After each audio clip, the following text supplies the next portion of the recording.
ebe a na-egosi unu bụ onye nwe fireman generator and LMS. Onye nwe fireman generator and LMS ohimiri na-eshi ndo na agụrụzi ibu. Ebe a bụ be ya nwanne m. Efu na ihe obodo ji wee dị ebube. Honest.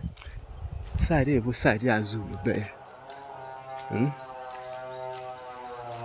Nwanne m, o nwere ndị kpatara ego. O nwere ndị ego ha gbara afụ ọnụ. O nwere ndị nwere ego eji eme odegwu. O nwere ndị nwere ego eji eme ọkanga. O nwere ndị nwere ego eji eme agịrịma, mana ha anaghị eme mkpọtụ. Ha anaghị eme mkpọtụ maka shi. Unu n'anya, unu afụ na ihe nwoke kwara be nna ya. Be nna ya ihe bụ be nna ya nwa kpọmkwem. Be nna ya nwa. Izu kedu? So be nna ya nwa, anyị nọ n'ugbe.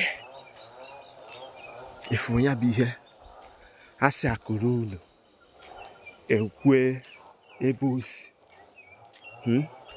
Na ọ bụ na ụmụnna nwezuo akụ iro na asị ya na nke bụ entrance ya bụ oyimiri na-eshi ndo onye nwe LMS and fireman generator. Nwanne m, ọ na-afụrụ ya.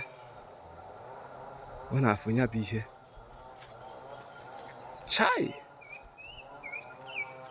Ego mara mma. Nwanne m, ego mara mma. Jianụ gbaba mbọ. Jianụ gbaba mbọ. Jianụ gbaba mbọ. Jianụ gbaba mbọ. Akụ na-etiwe iro.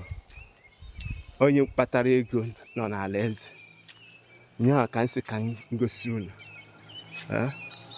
Unu afụrụ ya.